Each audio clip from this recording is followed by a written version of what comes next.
about the terror birds and their closest living relatives today. First, let's cover a few words you may want to know. Natural selection is the process in which the traits that help a species survive get passed down to next generations, and the traits that don't help a species survive die off. Natural selection was discovered by Charles Darwin in 1858. Clade, a word you won't hear often, but I thought was mentionable, is something that consists of an organism and all of its descendants. And with that out of the way, let's get into it. My good friend Gabriel will teach us about the terror birds. Say, Gabriel, tell us about the terror birds. The terror birds are scientifically called Phorushacidae or Phorushacois, lived in the Cenozoic era, which was about 62 to 1.8 million years ago. They weighed about 300 pounds and were about 8 feet tall. That's taller than most humans.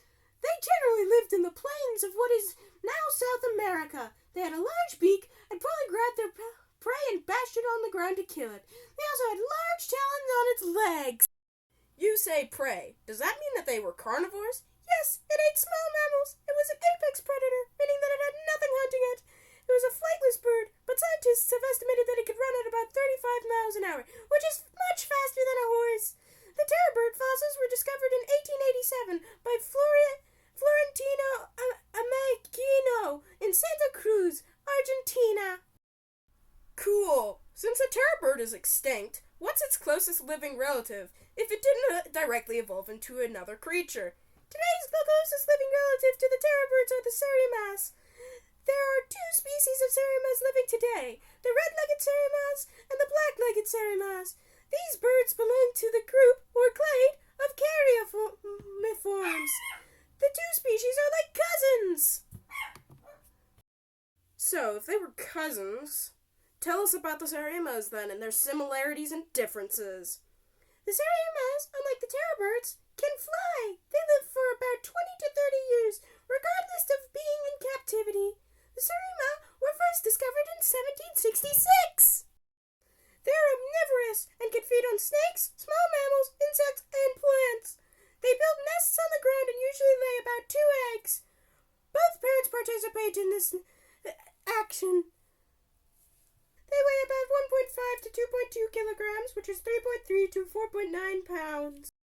They are only found in South America, and they usually live in grasslands. They can live in trees, but they prefer to live on the ground. Now that we've covered that, is there anything interesting? And also, what's their family tree look like?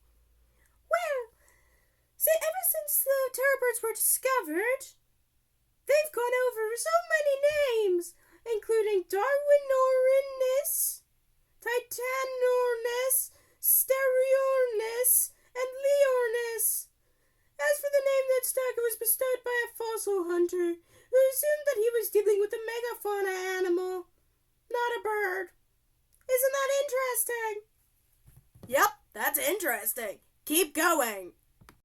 The terror birds rightfully got their nickname because they're so big and annoying and terrifying. They were most definitely scary for their living prey. Well, it's a fun thought. People could not ride the terror birds, even if they did still live. So I'm sorry to disappoint you all, but you cannot ride a terror bird. 2 facts about the Serimas. They are interesting because their beak is broad and hooked. It is colored red. They are one of the few types of birds that have a set of eyelashes. The eye is colored yellow and surrounded by a patch of blue skin. The Serimas do have predators unlike their historical ancestors. And to deal with the predators, they will lie down and hope that their coloration provides effective camouflage. These animals are considered common with a stable population across their range. They can be used as food or be put in the pet trade.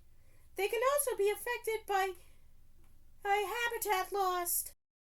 As for their family tree, I'll put that on the screen, or have somebody else put it on the screen for me since I don't know how for me right now.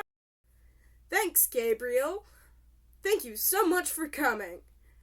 And don't forget, everyone, thank Gabriel for coming. And now, thank you for watching. And we'll probably see you again never. Goodbye and have a good day.